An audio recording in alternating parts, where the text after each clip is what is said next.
Hey guys, Tony here with Hard to Deter, coming at you with a video today. Ron and I were talking about some different content ideas, and I decided I wanted to do a video on the keto diet since that's what I'm doing this month.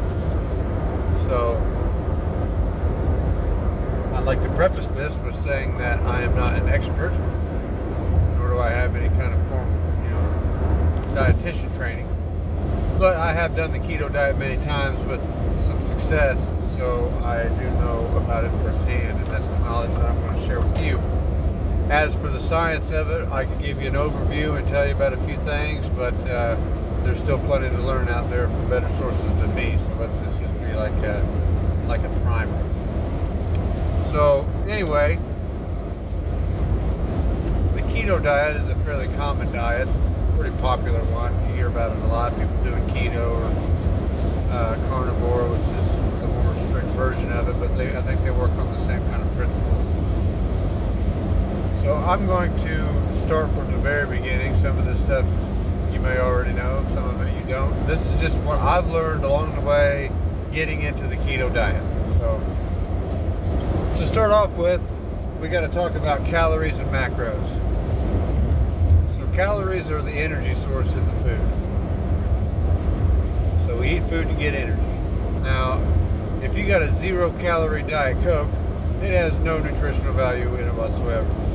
You might have a little bit of sodium or something like that, but there's no energy in it. If all you did was consume Diet Coke, you would die quicker than if you just consumed regular Coke. So you would run out of energy. There's nothing in there that your body can burn for energy to move you around or make your heart beat. So all the energy is reflected in the calories. And there's only 3 sources of calories: carbohydrates, protein, and fats. Per gram, carbohydrates have 4 calories. Per gram, protein has 4 calories. Per gram, fat has 9 calories. Over twice as much. It's very calorie dense. But it's harder to break it down. It's not as easy to break down as, say, carbs. So it gets stored a lot. Okay? So the basic 101 of weight loss is eat less calories than you consume. If you are gaining weight or you have excess weight, then you've consumed more calories than you actually needed to perform the actions that you've done so far. That's all there is to it. You ate more than you needed. So, but also, there's a little bit of an underlying, more complex aspect to this, and that is that not all the foods break down the same. So let's say you're eating a lot of Hostess. Right? I like Little Debbie's. There's a lot of calories in Little Debbie's, but they're not all easily accessible calories. So what happens is, if your body's not geared up for that, you just feel lethargic after you eat it. It's not like you're just all jacked up. Sometimes you can get like a sugar rush, but we're not going to get into the different kinds of fats and all that kind of thing in this, in this video. But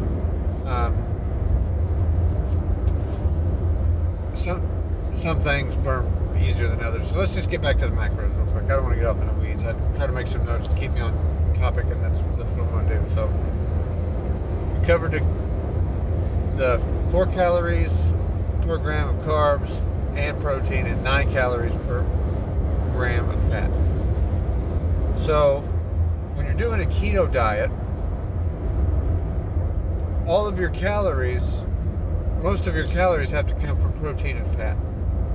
Okay, so what the keto diet does is, when you consume food and consume calories, your body's going to want to burn up the carbs first. And the protein it'll use to build stuff, but it'll burn that too. So don't be fooled. There's kind of a balance that you have to do here. But when you're doing the keto diet, what you're going to do is you're going to cut your carb intake way down and consume all of your calories in the form of fats instead of carbs. And you still want to get in your protein.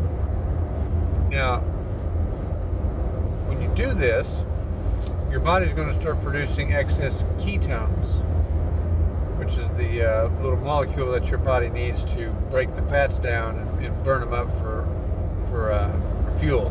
So like I said, they're much more calorie dense and not as easy to burn up. So that's why you hold on to them. But all the extra excess fat that we have around our bodies is just energy stores. We just like pack it away here and here and here and around the midsection and all this. We're just holding on to all this energy source.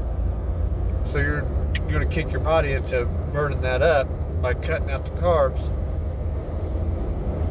So generally speaking, to kickstart off the keto diet, they'll say things like you want to consume less than 20 grams of carbs per day. That's not easy to do. Keep it that low. Anybody who's done it can tell you that. Then you could probably get there with like 30 grams, maybe less than 50 grams. But one thing that the diet will do is, now that if you want to do this kind of diet, some people just don't have the desire to do like tracking and things like that. But with the keto diet, you pretty much have to, because you have to know how many carbs that you're eating. And once you start doing that, one thing that this diet did for me is it started to make me really look at food and what it's made out of and what I'm eating, and discovering how often I eat when I'm not hungry. Eating becomes a pastime and things like that. So when you're doing the keto and you're tracking your intakes, you'll notice very quickly that there's carbs in everything, and it's very hard to not get 20 grams of carbs. Like that's, you can't have any Pepsi, right? You can't have any Pepsis. That'll just blow it right out of the water. But you start looking at all the calories that's in stuff, and you realize that we're all told 2,000 calories a day is the recommended diet. I eat, that's like 5 Pepsis, and I'm done. I don't know, maybe a couple. I don't know off the top of my head how many calories in a Pepsi, but it's a lot.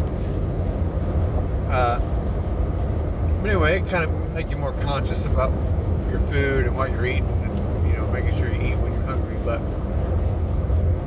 once you cut your carb intake down, your body's going to go through a period of adjustment. That's the next little part of my speech here, is about the adjustment. Keto diet's not easy to do. Some people don't have a lot of success with it because of how strict it can be. I have a couple of things that benefit me, that make it easy for me to do it. I can eat the same thing all the time. It doesn't bother me. Some people that I've talked to have tried the keto diet. Like my fiance tried the keto diet. She didn't like it. She's like, I don't like that much fat, grease, and oil and butter in my diet. I like veggies. So she didn't do very well with it. And I was like, I'll eat chicken thighs and half a cup of cottage cheese every day. I like it. It's fine. I mean, I'm eating. It's just like something I have to keep doing to keep going. But I don't sit there to like enjoy the meal so much anymore. Some people don't like that. When I do a keto diet, I got like a little starter set. I know what I need to start off with, so I'll just go buy that stuff. I got like a list of 8 things. This will get me through the first week, and then I try to get some meal prepping done in that week, because it can get bland. But turkey sandwich for lunch on keto bread every day is just fine with me. Anyway, once you transition over, your body will go through. As you transition over, your body's going to go through this change, and you might not feel very good. They'll refer to this as the keto flu. Okay, because when you do keto and you're not consuming as much calories, as much carbs, you're also probably going to jack with your water intake. A lot of the weight that you lose at first might be water weight and stuff like that. So you're not going to feel very good. Your body's going to crave the carbs. It's not going to be ready to burn the fat yet. That'll last for maybe a couple of days, maybe a week or more. I don't know. For me, it's usually a day or two that I'm kind of in this funk.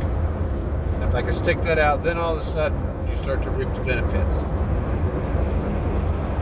There's some things you can do during the keto flu. This is a different video. I don't want this one to be too long or nobody's going to finish it. So after you get into that, after you get into ketosis where your body's burning the fat, then things take a sudden uptick. You won't be as hungry because your body won't crave food as much because you're busy burning up the stuff that you got. Okay, so you won't want to eat as much after you get over this initial hump. And you'll have a lot of excess energy because your body's just like, I got energy for days. I got some stored under here. There's some over here. I got some on the back over here to burn up that. And your body will burn up real quick. You just want to make sure that you're staying hydrated during all this.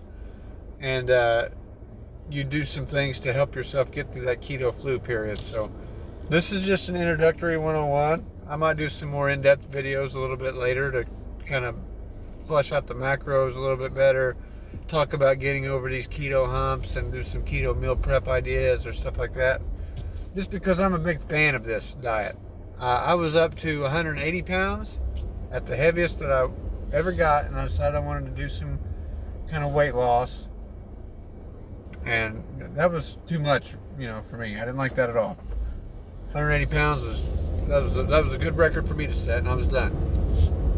And I knew somebody who was doing this diet, and I started to look at it, and I'm kind of a nerd in some ways. I was like, well, I like the scientific aspect of this.